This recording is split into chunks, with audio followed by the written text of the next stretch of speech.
नमस्कार जय हिंद साथियों।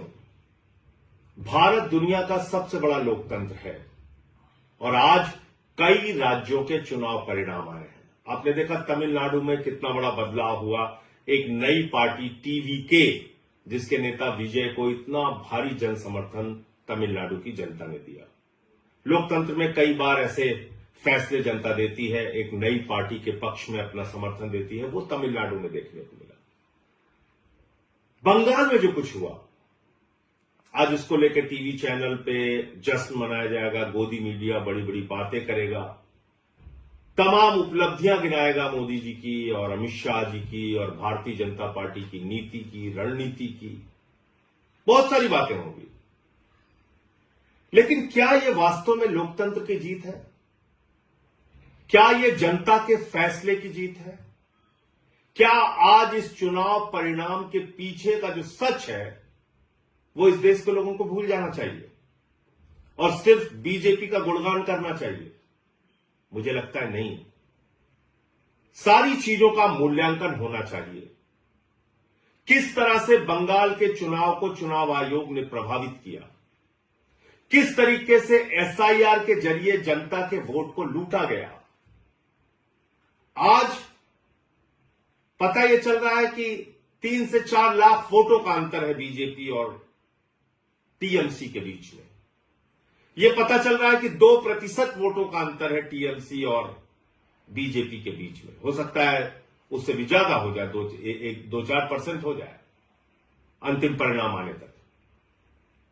लेकिन क्या यह 2-4% का जो डिफरेंस है यह सही है? यह वास्तव में बीजेपी का चुनाव जीतने का आधार है? क्या सचमुच में इस अंतर के साथ बीजेपी चुनाव जीत सकती थी? नहीं। 3 से 4 लाख वोट का अंतर है, लेकिन 27 लाख वोट लोगों को डालने नहीं दिए गए। और इस काम में माननीय सर्वोच्च न्यायालय का भी फैसला आने में विलंब हुआ और सर्वोच्च न्यायालय का फैसला तो सब लोग सुन के हैरान थे कि अगली बार वोट दे देना। अगर आज वो 27 लाख वोट, 27 लाख मतदाता अपना मतदान करने से वंचित नहीं रहे होते, तो क्या आपको बीजेपी की इतनी बड़ी जीत देखने को मिलती? नहीं मिलती। एक अलग तरह का परिणाम आज इस देश के सामने होता। और आज जो बीजेपी जश्न मनाने का काम करेगी, गोदी मीडिया जश्न मनाने का काम करेगी, ज्ञानेश कुमार जश्न मनाने का काम करेंगे, वो नहीं हो पाता। लेकिन दुर्भाग्य से एसआईआर के जरिए लाखों मतदाता, 27 लाख मतदाताओं को वोट के अधिकार से वंचित कर दिया गया। तो ये जो बंगाल की जीत है भारतीय जनता पार्टी की, दरअसल ये लूट तंत्र की जीत है, लोकतंत्र की जीत नहीं है। कितनी गंदी भाषा का प्रयोग किया गया चुनाव में, प्रधानमंत्री के द्वारा, गृह मंत्री के द्वारा, बीजेपी के नेताओं के द्वारा। चलिए, वो चुनाव का एक पक्ष है। किस तरह से वहां पे केंद्रीय सुरक्षा बलों का इस्तेमाल किया गया, लगभग 2.5 लाख सुरक्षा बलों का वहां पर इन्फोर्समेंट किया गया, डिप्लॉयमेंट किया गया। 2.5 लाख सुरक्षा बल लगाए गए। कल्पना कीजिए, अमेरिका ईरान से लड़ने के लिए 50,000 सैनिकों का इस्तेमाल करता है और भारत की मोदी जी की सरकार ममता बनर्जी से लड़ने के लिए 2.5 लाख सैनिकों का इस्तेमाल करती है। इतनी बड़ी दुश्मनी यह निभाई जा रही है। फिर इस चुनाव में यह भी प्रश्न उठता है कि किस तरह से विपक्ष के जो नेता थे, कांग्रेस पार्टी जो थी, राहुल गांधी जो थे, वो जाके वहां पे ममता बनर्जी को ही टारगेट कर रहे थे। 3 से 4% वोट उन लोगों ने भी काटा। वो एक अलग प्रकार का सवाल है। लेकिन इसमें आज टीएमसी की हार हो गई, ममता बनर्जी की हार हो गई और लोकतंत्र की जीत हो गई, ऐसा नहीं है। सच्चाई को छिपाया नहीं जा सकता। ये एसआईआर के घपले की जीत है, ये ज्ञानेश कुमार के घोटाले की जीत है, ये मोदी अमित शाह के द्वारा केंद्रीय सुरक्षा बलों के बेजा इस्तेमाल की जीत है, ये मोदी अमित शाह के इशारे पर चुनाव आयोग एजेंट बन के बीजेपी का जिस तरह से काम कर रहा था और वहां पर सरकारी अधिकारी चाहे चीफ सेक्रेटरी हो, डीजीपी हो, तमाम जिलों के अधिकारी हो, एसपी हो, डीएम हो, जिस तरह से उनको हटाया गया, ये उसकी जीत है, ये लोकतंत्र की जीत नहीं है। इसके अलावा भी दूसरी बात है, जनता से भी कई प्रश्न हैं। अब जैसे दिल्ली का चुनाव हुआ, दिल्ली के चुनाव में आम आदमी पार्टी ने जो वादे किए पूरा किया, उससे ज्यादा काम करके दिखाया। लेकिन अगर आपको प्रधानमंत्री के 2,500 देने के झूठे वादे पर यकीन था, तो इसमें गलती आम आदमी पार्टी और केजरीवाल की नहीं थी। आज अगर बंगाल के चुनाव में, पंजाब के चुनाव में या दूसरे राज्यों के चुनाव में भारतीय जनता पार्टी जाती है, झूठे वादे करती है, उत्तर प्रदेश के चुनाव में, और उसका मूल्यांकन किए बगैर अगर आप उसको वोट करते हैं, तो इसमें उन पार्टियों की गलती नहीं है। हमको भी अपने बारे में सोचना पड़ेगा। पंजाब में हमारी सरकार ने जो वादा किया उससे ज्यादा काम किया, दिल्ली में हमने जो वादा किया उससे ज्यादा काम किया, लेकिन मोदी जी झालमुड़ी खा के चुनाव जीत रहे हैं, झूठे वादे करके चुनाव जीत रहे, कह रहे 3,000 रुपए देंगे।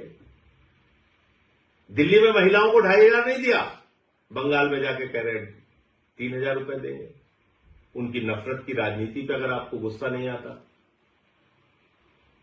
अगर 993 रुपए सिलेंडर का दाम बढ़ जाता है उस पर गुस्सा नहीं आता, चुनाव ठीक खत्म होता है उसके तुरंत बाद, और हम लोग कह रहे थे कि निश्चित रूप से गैस के दाम बढ़ेंगे, 261 रुपए 5 किलो के सिलेंडर का दाम बढ़ गया, अब पेट्रोल डीजल के भी दाम बढ़ेंगे।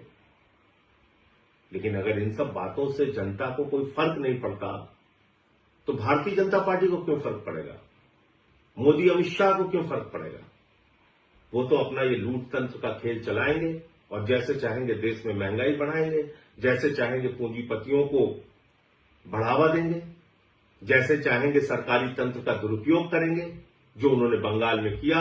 ईडी का दुरुपयोग किया, सीबीआई का दुरुपयोग किया, चुनाव आयोग का दुरुपयोग किया, हजारों करोड़ रुपए पानी की तरह बहाए, अधिकारियों की ट्रांसफर पोस्टिंग सस्पेंशन किया, 2.5 लाख वहां पे केंद्रीय सुरक्षा बल लगाए, चुनाव का माहौल बिगाड़ा, जो कुछ भी वो कर सकते थे उन्होंने किया, और बंगाल में बीजेपी आज चुनाव जीत गई।